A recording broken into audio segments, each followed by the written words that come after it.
Ce podcast inclut du contenu généré ou enrichi à l'aide d'outils d'intelligence artificielle. Les informations partagées sont fournies à titre strictement informatif et ne constituent ni des conseils financiers, ni des conseils d'investissement, ni des conseils juridiques.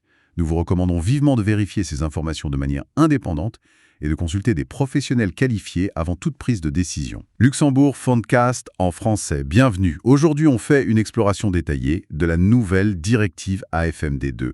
On va se pencher sur la directive E 2024-927 et surtout voir ce que ça change très concrètement pour les fonds de private equity ici au Luxembourg. Oui, on a une analyse juridique assez pointue sous les yeux. Exactement. Et l'idée, c'est de décrypter l'impact réel, notamment sur l'origination de prêts et la gestion de la liquidité. C'est important de voir ça comme plus qu'une simple mise à jour technique, non? Ah, tout à fait. C'est une vraie évolution de la philosophie réglementaire. Ok, alors décomposons cela. Il y a vraiment deux points clés à retenir dès maintenant, je crois.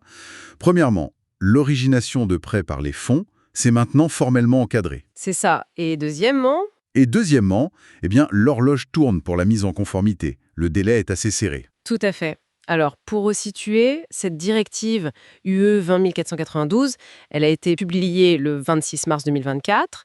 Son but, c'est de mettre un peu d'ordre, d'harmoniser le marché européen du crédit privé. Un marché qui pèse lourd d'ailleurs, hein. Ah oui, on parle de plus de 250 milliards d'euros via les fonds d'investissement alternatifs, ce qu'on appelle les FIA.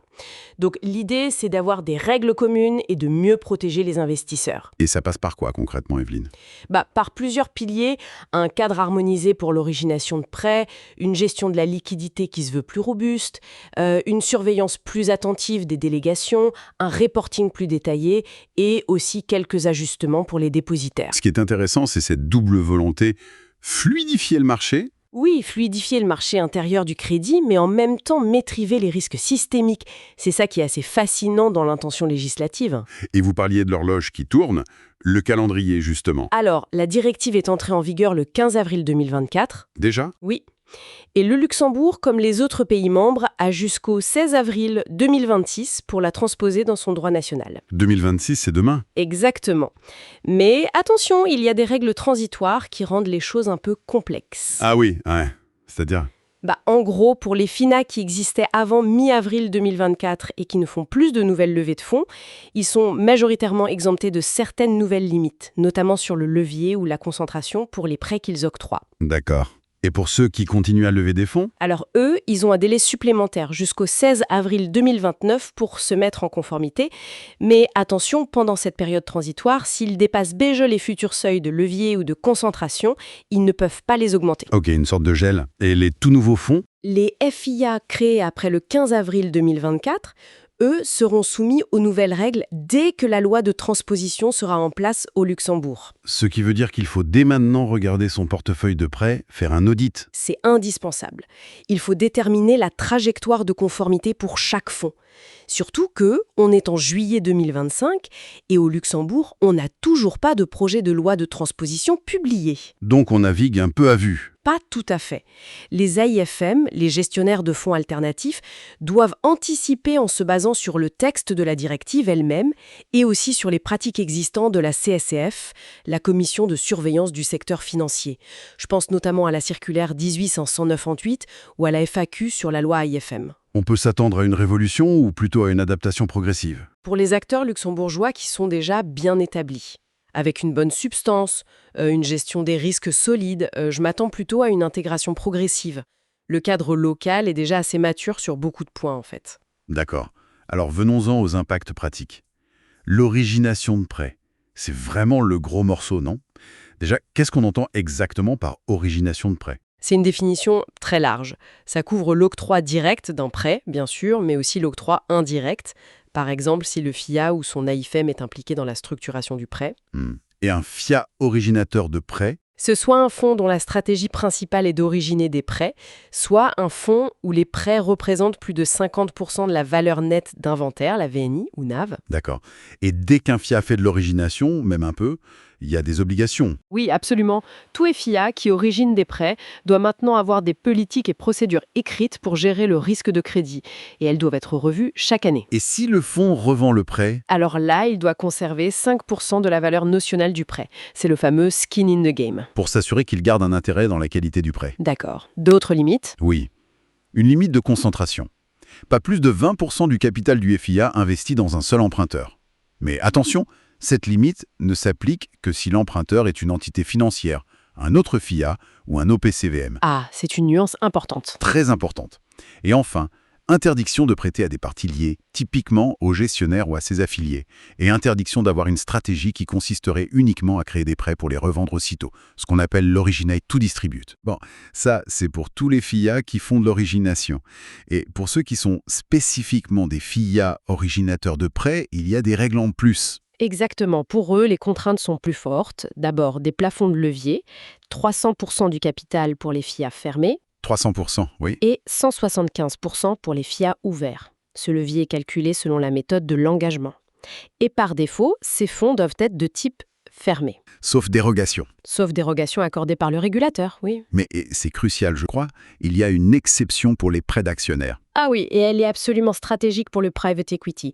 Si un FIA se consacre exclusivement à octroyer ce qu'on appelle des prêts d'actionnaires, C'est-à-dire, c'est-à-dire des prêts à des sociétés dans lesquelles le FIA détient déjà une participation significative, au moins 5% du capital ou des droits de vote, et si la valeur totale de ces prêts ne dépasse pas 150% du capital engagé du FIA. alors, Alors, ce FIA échappe au plafond de levier dont on vient de parler et aussi à certaines exigences sur les politiques de crédit. très intéressant. Il y a des conditions. Oui, une condition clé, le prêt ne doit pas pouvoir être cédé séparément de la participation détenue dans la société. Le prêt et l'action vont de pair en quelque sorte. Donc, si on regarde ça globalement, Globalement, cette exception, elle préserve une flexibilité qui est essentielle pour beaucoup de stratégies de private equity. Ça permet de financer les sociétés du portefeuille de manière souple, sans tomber sous le coup des règles les plus strictes sur l'origination de prêts classiques. C'est un outil de structuration fondamental. ce qui veut dire, j'imagine, qu'il va falloir revoir pas mal de documents. Prospectus, PPM, le contrat social ou LPA, la politique de risque. Absolument. Toute la documentation juridique et opérationnelle doit être mise à jour pour refléter ces nouvelles règles, y compris les stratégies d'investissement et les limites. D'accord. Et au-delà de l'origination de prêts, il y avait d'autres points importants? Oui, deux autres points à souligner rapidement. D'abord, la gestion de la liquidité. IFMD2 introduit une liste harmonisée d'outils, les LMTs, Liquidity Management Tools. Ah oui, les LMTs. Voilà. Et les FIA ouverts, donc pas les fonds fermés typiques du PE, devront obligatoirement choisir au moins 2 outils spécifiques de cette liste, en plus des mécanismes classiques comme le swing ou dual pricing, et les inscrire dans leur statut. Il y aura plus de détails là-dessus. Oui, l'ESMA, l'Autorité européenne des marchés financiers, doit encore publier des normes techniques réglementaires, des RTS, pour préciser tout ça. D'accord. Et le deuxième point? La substance et la délégation. L'exigence de substance pour l'AIFM est renforcée. Il faudra clairement avoir au minimum 2 personnes physiques basées dans l'Union européenne qui dirigent effectivement l'activité de l'AIFM au quotidien. 2 personnes physiques minimum dans l'UE. C'est ça. Et le reporting sur les délégations de fonctions, gestion de portefeuille, administration, devient aussi plus détaillé. Il faudra expliquer qui fait quoi et surtout comment l'AIFM surveille activement son délégué. Ça pourrait nécessiter des ajustements, notamment pour des structures de gestion peut-être un peu plus légères aujourd'hui. Bon, si on devait synthétiser tout ça, quels sont les messages clés à retenir? Pour moi, il y en a vraiment 2. Premier, l'origination de prêts, y compris sous forme de prêts d'actionnaires, c'est désormais une activité réglementée pour les fonds de private equity. Mais, et c'est crucial, l'exception pour les prêts d'actionnaires reste un outil de structuration très puissant. Oui, ça c'est clair. Et le deuxième point? Secondo, l'échéance. Le 16 avril 2026. Ça peut paraître loin, mais ça impose de commencer dès maintenant l'audit des portefeuilles et la planification de la mise en conformité. Il ne faut pas attendre. Et maîtriser ces règles, c'est plus que de la conformité. C'est un avantage. Absolument. Bien structurer ses fonds, bien communiquer avec ses investisseurs, les GPs avec les LPs, être transparent sur ces aspects, ça devient un vrai plus, un avantage concurrentiel. Et ça renforce l'attractivité de la place luxembourgeoise qui montre qu'elle s'adapte à ce cadre européen harmonisé. Alors, qu'est-ce que tout cela signifie, au fond, si on prend un peu de recul? Au-delà de l'adaptation technique, on peut se poser la question. Comment cette harmonisation européenne du financement privé par la dette va, peut-être, influencer les stratégies d'investissement elles-mêmes sur le long terme? Est-ce que ça pourrait, par exemple, favoriser certains types de transactions ou de structures de fonds par rapport à d'autres? C'est une réflexion intéressante à avoir, je trouve. Notre analyse approfondie s'achève ici. Merci de nous avoir écoutés. Ce podcast inclut du contenu généré ou enrichi à l'aide d'outils d'intelligence artificielle. Les informations partagées sont fournies à titre strictement informatif et ne constituent ni des conseils financiers, ni des conseils d'investissement, ni des conseils juridiques.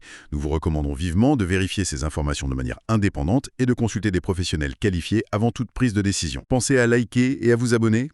Le Luxembourg Funcast en version française.